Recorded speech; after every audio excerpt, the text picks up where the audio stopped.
যে জুবিনদাৰ ন্যায় প্ৰদানৰ যিটো প্ৰক্ৰিয়া এই প্ৰক্ৰিয়াটোত ন্যায় মানে হ'ল দুটাই ন্যায় হ'ব পাৰে।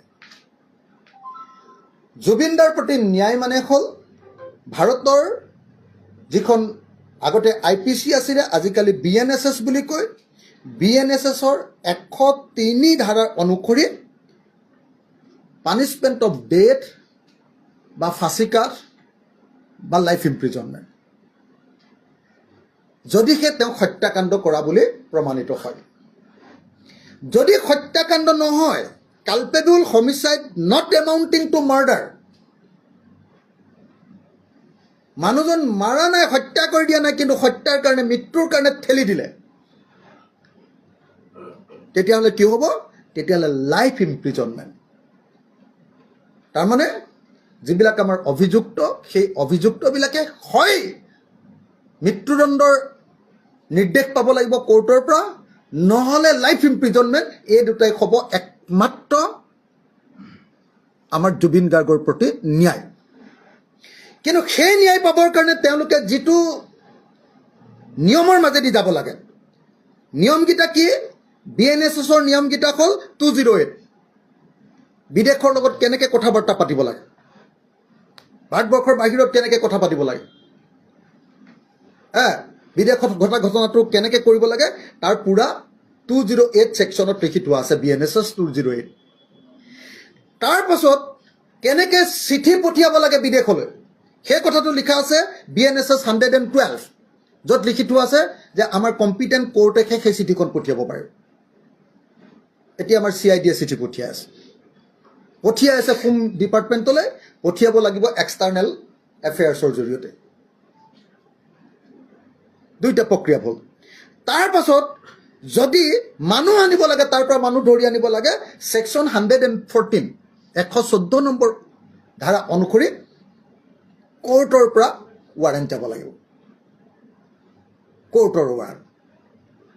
তাত থকা অসমীয়া মানুহকেইটাৰ কাৰণেও, প্ৰবাসী অসমীয়াকেইজনৰ কাৰণেও, আৰু তাত থকা ছিংগাপুৰৰ বাসিন্দা যেনেকৈ ধৰক সেই ইয়াতখনৰ কেপ্টেইনজন, তেওঁকো আনিব পাৰিব। একদম ক্লিয়াৰলি লিখি থোৱা আছে, MLT-য়ে ক্লিয়াৰলি কৈ দিছে যে এইটো দিবই লাগিব, ইনফৰ্মেশ্যনখিনিও দিব লাগিব আৰু হেৰিও দিব লাগিব, কি কয় মানুহো দিব লাগিব।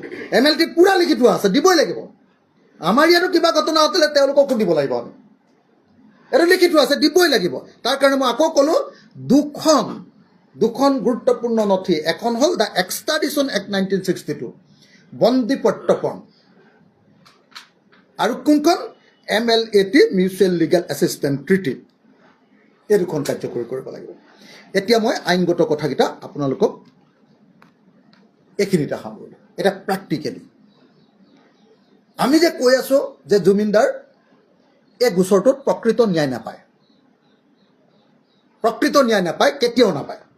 মই আপোনালোকক আজি লিখি দিব পাৰোঁ, আপোনালোকক মই গেৰাণ্টি দি আছোঁ, যি ধৰণে তদন্ত চলি আছে এই তদন্তত জুবিন গাৰ্গে ন্যায় নাপায়। কেলে নাপায়? ভাৰতীয় আইন অনুসৰি, ভাৰতীয় আইন মতে, যদি আপুনি ভাৰতীয় আইনত মতে তদন্ত কৰে, তেতিয়াহ'লে কি হ'ব লাগে জানেনে? তেতিয়াহ'লে প্ৰথম কথাটোৱে হ'ল যে ভাৰতীয় আইনত প্লেচ অফ অকাৰেঞ্চত গৈ তদন্ত কৰিবই লাগিব, য'ত ঘটনা ঘটিছে তাত গৈ তদন্ত কৰিবই লাগিব।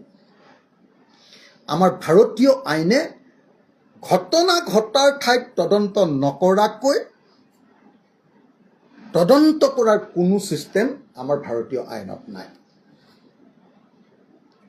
কিন্তু এতিয়ালৈকে আপোনালোকে নিশ্চয় দেখিছে যে ছিংগাপুৰলৈ গৈ তদন্ত কৰাৰ এখতিয়াৰ আমাৰ নাই বুলিহে মুখ্যমন্ত্ৰীয়েও কৈ আছে, আৰু SITৰ চিফজনেও কৈ আছে যে আমাৰ তদন্ত কৰাৰ অধিকাৰেই নাই, এখতিয়াৰেই নাই বুলি কৈছে, কৰ্তৃত্বই নাই বুলি কৈছে। এইটো মিছা কথা, কৰ্তৃত্ব পূৰা আছে।